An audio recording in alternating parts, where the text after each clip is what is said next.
లోకంలో ఉండే అన్ని విద్యలకి శివుడే.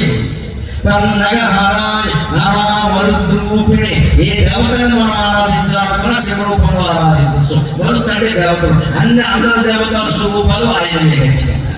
నిగమాంత ప్రతిపాదిత, ఎన్ని వేదాలు చదివినా వేదాంతాలు చదివినా అంతిమంగా ప్రతిపాదించేది పంచాక్షరి మంత్రాలే.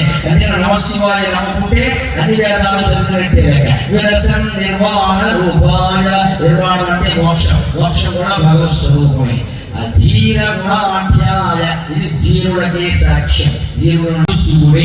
అక్షర విద్య గాద్యుడు శివుడు, అస్త్ర విద్య గాద్యుడు శివుడు, గదాయుద్ధాల గాద్యుడు శివుడు, అన్నిటికీ నాట్యానికి గాద్యుడు శివుడు, సంగీతానికి గాద్యుడు శివుడు. శిశువు వేత్తి పశువు వేత్తి, వేత్తి ఉదానరసం ప్రణి సయేవ శంకరో వేత్తి నారదో వేత్తి వానవాన. శిశువు వేత్తి, శిశువు తెలుసు సంగీతం, తలొప్పుతుంది. పశువు కూడా తలొప్పుతుంది, నాగుపాము కూడా తలొప్పుతుంది. ఎవరండి శిశువు పశువు? నాగుపాము. శిశువు వినాయకుడు, పశువు నందీశ్వరుడు, నాగుపాము కుమారస్వామి. అది కైలాసానికి సంబంధించిన శ్లోకం. అది శిశువు అంటే కైలాసంలో శిశువు వినాయకుడు, పశువు అంటే కైలాసంలో పశువు నందీశ్వరుడు. అలాగే పశువు